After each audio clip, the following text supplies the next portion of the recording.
exiting to top, you'll see it's just a bunch of particles acting stochastically. Quantum mechanics, it might have several words, but no one can deny the fact that quantum theory works. Most of you would have either seen two magnets hover above each other, which as is happening in this case, we call that levitation, or you would have seen, at least you would have seen magnetic repulsion between two like poles. So for example, between the north and north pole, which we can see here by there being a gap between the iron fillings, which shows this repulsion has occurred here. And we know that because like poles repel like poles. So that's what you should know in general. But the question is, how do magnets levitate above a superconductor? Right? So that's the question we're going to answer in this video. Levitating magnets over a superconductor, how is that possible? And the reason why is because of something called the Meissner effect. So we're going to discuss the Meissner effect in quite a bit of detail. And as you could maybe sort of already see, the name itself is German. So there's another German scientist who's discovered something. And the Meissner effect was to do with superconductors. In this case, the actual, not the resistance properties. We said that superconductors, in the last couple of videos, we talked about superconductors in terms of how they're really good conductors because they have no resistance. That's what we've discussed in the last couple of videos. We talked about the no resistance of superconductors. In this video, we're actually going to talk about the the magnetic properties of superconductors. So we're going to talk about the magnetic properties of superconductors. We haven't done it before, but this time we're going to show that superconductors are not just good at conducting electricity, but also have these magnetic properties, which, for example, allow a magnet to levitate above it if it's cooled to a certain degree. Right, so the dot point itself says analyze information to explain why a magnet is able to hover above a superconducting material that has reached the temperature at which it is superconducting. Right, so once it actually becomes a superconductor, after it's gone below its TC, its critical temperature, how does it get these magnetic properties? And also the perform an investigation to demonstrate the magnetic levitation. That's more or less, I will have a video attached to the next video of this playlist that shows you how this happens, but it's just a simple demonstration of two magnets levitating above each other. And this was the whole idea of north repelling north and south repelling south, which makes that possible. But I'll start with the actual Meissner effect and what that is. So if we have two pictures. In this first picture, we have a superconductor, which is the thing in blue. The superconductor is the thing in blue. And the arrows are the magnetic field. So B stands for the magnetic field lines. And at the moment, these field lines are going through the actual superconductor. And that's normal, that's expected, right? So usually magnetic fields will go through the actual superconductor. That is expected. But what happens once it actually goes below your critical temperature for a superconductor, right? So here the temperature is below TC, which means, for example, let's say for mercury, that would be, let's say Kelvin, temperature would be around 1 Kelvin, that would be below its critical temperature. And that means now these lines don't penetrate. They actually are being not allowed to enter the actual superconductor. So you can see here we have no more magnetic field lines in the superconductor. And that happens as soon as the temperature drops below the TC of the actual element or compound or alloy. Right? That's one thing you should know. But the other thing is you should know what happens once this, like why this happens. Right? Obviously this is interesting. But why are these lines repelled? What is happening here?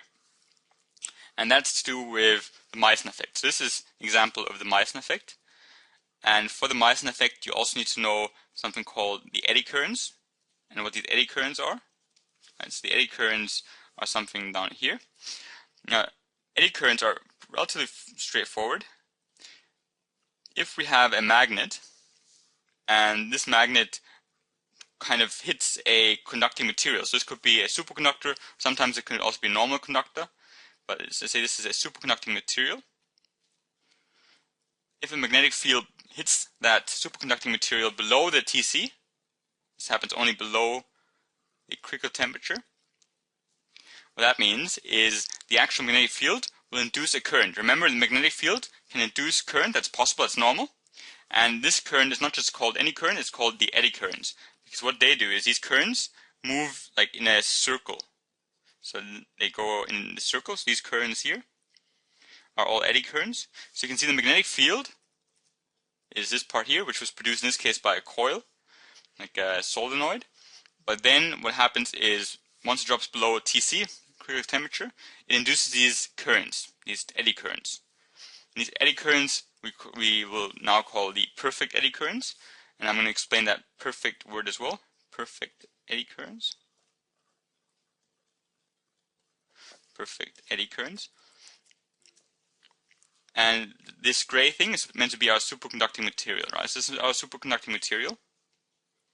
Superconducting material, for example, mercury. And here we had our magnet. And we said the magnet itself was the field lines, the magnetic field lines. North goes to south, and the north goes to south in this case as well.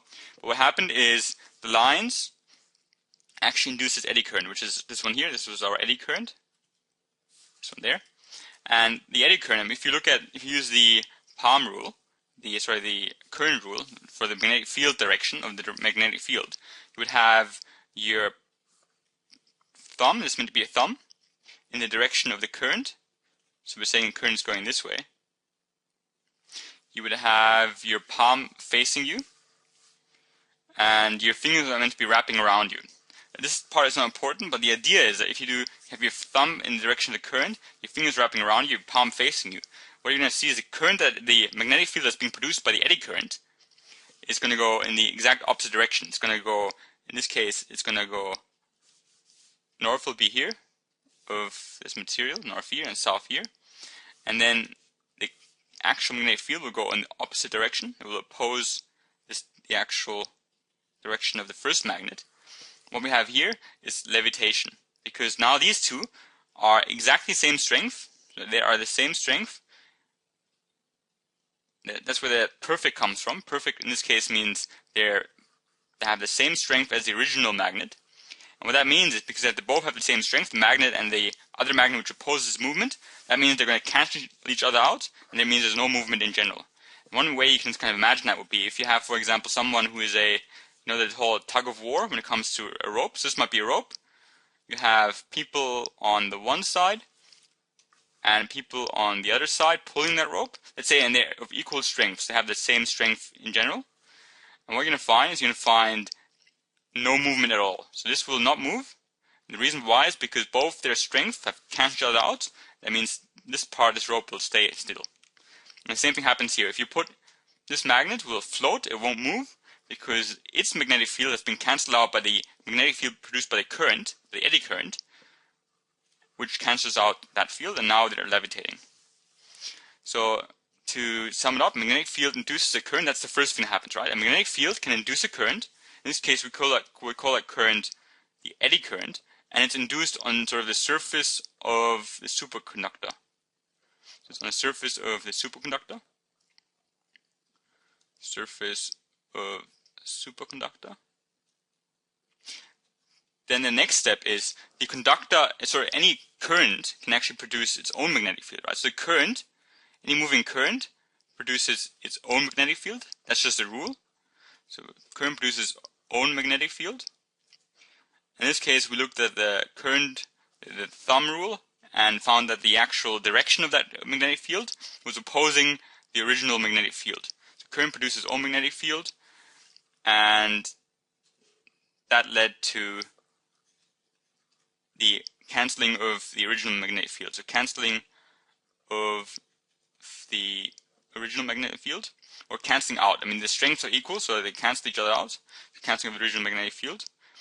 And that means we have levitation happening. And that's more or less, so all this is more or less Meissner, the Myosin effect. This is why it happens.